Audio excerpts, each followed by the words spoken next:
አይ ጋይስ ያሾቱም ያው ዛሬ ደግሞ ያበደ ቪዲዮ ነው ይዤ መጣሁት። በዚህ ቪዲዮ እንግዲህ ዲጂታል ቢዝነስ ቻሌንጅ እያለ እስካሁን ድረስ ስናወራ ነበር። ዛሬ ቀጥታ ወደ ስራው እንገባለን ማለት ነው። እስካሁን ድረስ ያወራን ይበቃል በዲጂታል ቢዝነስ ዙሪያ። ዛሬ ቀጥታ ስራው ጋር ነው የምንገባው። ወደ ስራው ለመግባት ግን እነኝን 6 ስቴፖች ተከትለን ነው የምንገባው። ዘው ብለን መግባት አይቻልም። በቃ ዲጂታል ቢዝነስ ዘው ተብሎ የሚገባበት ስራ አይደለም። ምክንያቱም ልክ ዘው ብለን ስንገባ የሚያሰለቹ ነገሮች እናገኛለን። እዛ በቃ ዲጂታል ቢዝነስ እውነቱን ስንነጋገር በደንብ ኢንጌጅመንት ወይም ኮሚትመንት ይፈልጋል።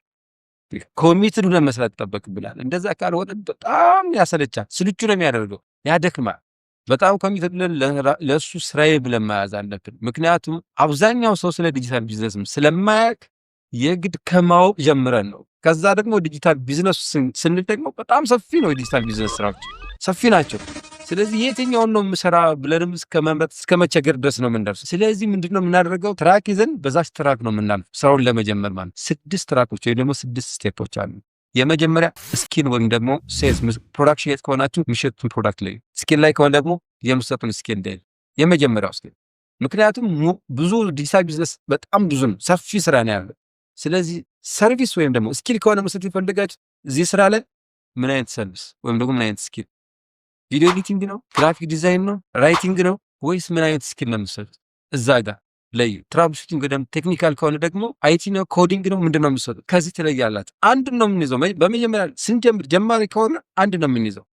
አብዛኛው ሰው 2 3 4 ሰራዊታችሁ ሊሆን ይችላል። እሱ ዲቨሎፕ እያደረገ ያመጣው በቃ እዛ ጋር እንደርሳለን። ስንጀምር ግን አንድ ነው የምንይዘው።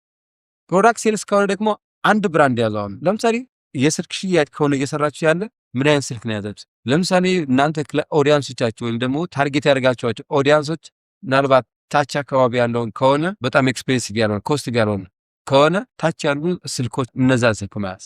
ኦዲየንሶቻችሁ ሌግዠሪ የሆኑ ስልኮች የሚወዱ ከሆነ ደግሞ ለምሳሌ እንደ አይፎን ወይም ደግሞ ወረድ ብለን ደግሞ እንደ ሳምሰንግ ከሆነ ወይ አይፎን መያዝ ወይ ሳምሰንግ፣ አንዱን ለይተን መያዝ። በመጀመሪያ እንደዛ እናደርግ። ከዛ በኋላ ቀስ እያደረግን ልክ ራሳችን አድቨርት እያደረግን ስንመጣ ወይም ደግሞ ራሳችንም እየለመድን ስንመጣ በደንብ እያወቅን ስንመጣ ደግሞ ተጨማሪዎችን ይዛለን። ስለዚህ አንድ ስኪል ነው የምንመርጥ ማለት ነው። ያገኘነው ሁሉ ወይም ደግሞ ሰው ሲሰራው ያየነው ትርፋማ መስሎ የታየነው ሁሉ አንመርጥም። ፕሮዳክትም እንደዛው አንድ ፕሮዳክት እንመርጣለን። ከዛ ያን በደንብ እያስተዋወቅን በዛ ብራንድ ከገነባን በኋላ ወደ ቀጣይ ደግሞ መሄድ እንችላለን ማለት ነው። ሁለተኛው ስቴፕ ደግሞ ስለያዝነው ስኪል ወይም ደግሞ ስለያዝነው ፕሮዳክት በደንብ ማወቅ አለብን። ምክንያቱም ያንን ሳናቅ እኛ ሳናቅ ምንም አይነት ክሊያንት ከኛ ጋር ሊስማማ አይችልም፣ ከኛ ጋር አብሮ ሊሰራ አይችልም። ስለዚህ የያዝነው ፕሮዳክት ከሆነ ስለዛ ፕሮዳክት በደንብ ማብራራት የምንችል ሰዎች መሆን አለበት። ሰው ጠይቆን እንዴት እንደተመረተ፣ የት እንደተመረተ፣ ለምን እንደሚያገለግል ሰው ቢጠይቀን በደንብ አድርገን ማስረዳት የምንችል ሰዎች መሆን አለብን። ስኪላችንም እንደዛው ቪዲዮ ኤዲተር ከሆነ ግራፊክ ዲዛይነር ከሆነ ስለዛ በደንብ ማወቅ አለብን። እንዴት እናውቃለን? ያው ፍሪ ሶርሶች አሉ ሶሻል ሚዲያዎች ጋር፣ እዛ ጋር ሄደን በደንብ መማርና ማወቅ እንችላለን። አስፈላጊ ከሆነ ደግሞ ፌስ ቱ ፌስ ትሬኒንጎች ስላሉ እዛ ጋር እየሄድን መማር እንችላለን ማለት። ስለዚህ ስለ ፕሮዳክታችን ወይም ደግሞ ስለ ስኪላችን በደንብ ማወቅ አለብን ማለት። ምክንያቱም ካላወቅ ነው እኛ የትኛውም ሰው ሊያውቅልንም ሊቀበልንም አይችልም።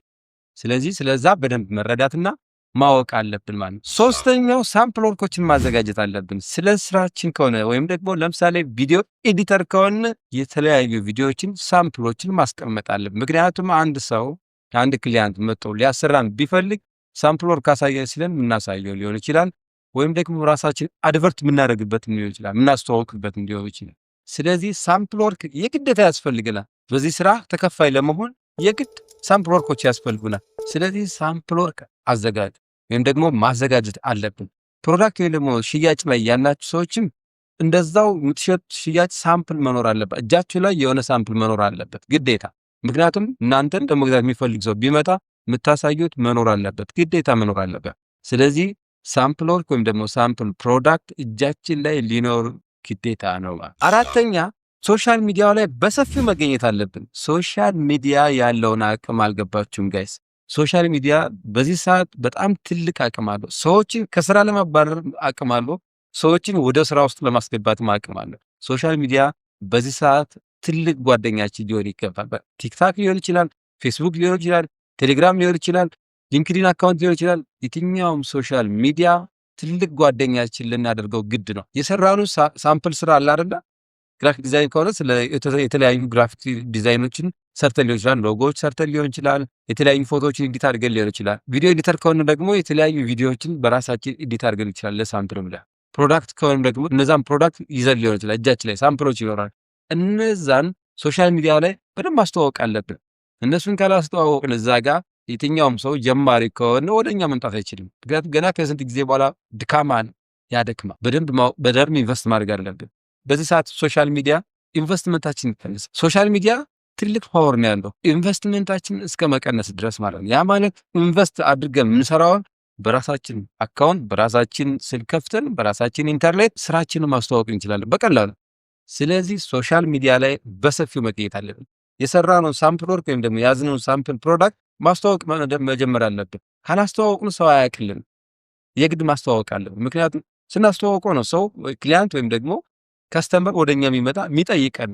ባይገዛን ወይም ደግሞ ባሰራን እንኳን መጠየቅ ትልቅ ዋጋ አለው ስራ ላይ ባይጀ። ስለዚህ የክለ ብቻ ምን ያክል ሰዎች ጋር ተደራሽ እንደሆነ ማወቅ እንችልበታለን። ስለዚህ ሶሻል ሚዲያ ላይ በሰፊው መገኘትና አክቲቪሊ እዛ ጋር ፖስት ማድረግ ወይም ደግሞ አክቲቪሊ መገኘት አለብን ማለት ነው። አምስተኛ ክሊያንቶችን መሳብ አለብን። ክሊያንቶችን መሳብ አለብን ስንል ክሊያንቶች ለምሳሌ ፖስት በምናደርግ ሶሻል ሚዲያ ላይ ፖስት በምናደርገው ሊሆን ይችላል ሊመጡ የሚችሉት፣ አሊያ ደግሞ ፌስ ቱ ፌስ ስናገኛቸው በዛ በምንነግራቸው አድቨርት ስናደርግ ወተን ሜዳ ላይ ወይም ደግሞ መንገድ ላይ ሊሆን ይችላል፣ ወይ ደግሞ ቤታቸው ድረስ ሂደን ሊሆን ይችላል፣ መስሪያ ቦታቸው ድረስ ሂደን ሊሆን ይችላል። አድቨርት ስናደርግ በዛ ሊመጡ ይችላል አንድ። ከዛ ውጭ ግን አድቨርት በምናደርገው ነገር በራሳቸው ኢንጌጅ ወይም በራሳቸው ኢኒሼቲቭ ነው ወይም ደግሞ ተነሳስተው ሊመጡ ይችላሉ። ካልሆነ ግን እኛ ወደ እነሱ መሄድ አለብን። እነሱ ወደኛ ካልመጡ እኛ ወደ እነሱ መሄድ አለብን። የግድ ነው። በዛው አድቨርት እናደርጋለን። ሁለተኛ እነሱ ጋር የሆነ ጥያቄ ፈጥረን እንመጣለን። በቃ አለቀ። ዲጂታል ቢዝነስ ስራ የሚሰራው ነው። እነሱ ጋር የሆነ ጥያቄ መፍጠር አለብን። ይሄ ነገር የመጀመሪያ ሪጀክት ነው ሊሆን ይችላል። ሞስት ፕሮባብሊ ሪጀክሽን ነው የሚገጥመን። ሪጀክት ልንደረግ እንችላለን። ግን ከሆነ ጊዜ በኋላ ልናስፈልጋቸው እንችላለን። በተደጋጋሚ ደግሞ ሶሻል ሚዲያ ላይ ስንፖስት ሲያዩ እዛ ጋር ስራዎችን ሲያዩ ከሆነ የሆነ ጊዜ መደወላቸው አይቀርም። ስለዚህ ክሊያንቶችን ወይኛ በስልክ እየደወልንም ሊሆን ይችላል፣ አሊያ ደግሞ እስካሉበት ቦታ ድረስ ይሄደን ስራ እንስራላችሁ። ፕሮዳክት ከሆነ ደግሞ ያዝነው ሽያጭ ከሆነ ይሄን ዕቃ ወይም ደግሞ ይሄን ማቴሪያል ግዙኝ፣ እንደዚህ ነው ጥቅሙ እንደዚህ ነው። ስለዚህ በደንብ አብራርተን መንገር አለብን። ስኪል ከሆነ ደግሞ እንደዚህ አይነት ስኪል አለኝ ልስራላችሁ፣ ከእናንተ ጋር ወደ ስራ በዚህ ይለያሉ፣ እንደዚህ አድርጌ መስራት እችላለሁ። ስለ ራሳችን በደንብ እንትን ብለን ክሊያንቶችን መያዝ ወይም ደግሞ ወደ ክሊያንቶች እኛ መሄድ አለብን። እነሱ ወደኛ ከመጡ በጣም ትልቅ ነገር ነው። ካልሆነ ደግሞ እኛ ወደ እነሱ መሄድ አለብን ማለት ነው።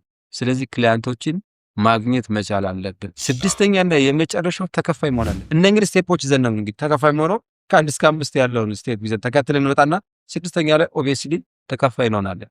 እኛ ባንሄድበትም የገን እነዚህ 5 ስቴፖች ያስከፍሉናል ወይም ደግሞ ተከፋይ ያደርጉናል። ስለዚህ ተከፋይ መሆን አለብን። እዚህ ጋር አንድ ትልቅ ጥንቃቄ ልነግራችሁ የምፈልገው ምንድነው፣ ብዙ ሰው ተከፋይ መሆን ሲጀምር ባለበት ስኪል በዛው ይቀጥላል። ባለበት ስኪል በዛው ነው የሚቀጥለው። ምክንያቱም ከዛ ክሊያንቶችን በዛ ስኪል አስለምዷቸዋል፣ በዛ ካራክተር አስለምዷቸዋል። ስለዚህ በዛ ይቀጥላል። ይህ ስህተት ነው። ራሳችን ዲቨሎፕ እያሳደግን መሄድ አለ። ተከፋይ ስለሆነ ብቻ ባለንበት እዛው ጋር መራመድ የለብንም። ራሳችን እያሳደግን ስኪላችን ከሆነ ስኪላችን ብራንድ ከሆነ ወይም ደግሞ ሴልስ ፕሮዳክት ሴልስ ከሆነ የሚያዝ ነው። ስለዛ ፕሮዳክት ምናልባት ተጨማሪ ፊቸር ጨምረን ይዘን መምጣት አለብን ማለት። ስለዚህ እነኚህን 6 ስቴፖች ተከትለን የዲጂታል ቢዝነስ ስራችንን እንጀምራለን ማለት። ከዜሮ ጀምረን ተከፋይ እስከመሆን ድረስ የሚያደርሱን እነኚህ ስቴፖች ናቸው። ያለምንም ጥርጥር ተከተሏቸው፣ ታተርፉበታላችሁ። በቀጣይ ቪዲዮ እስከምንገናኝ ሰላም።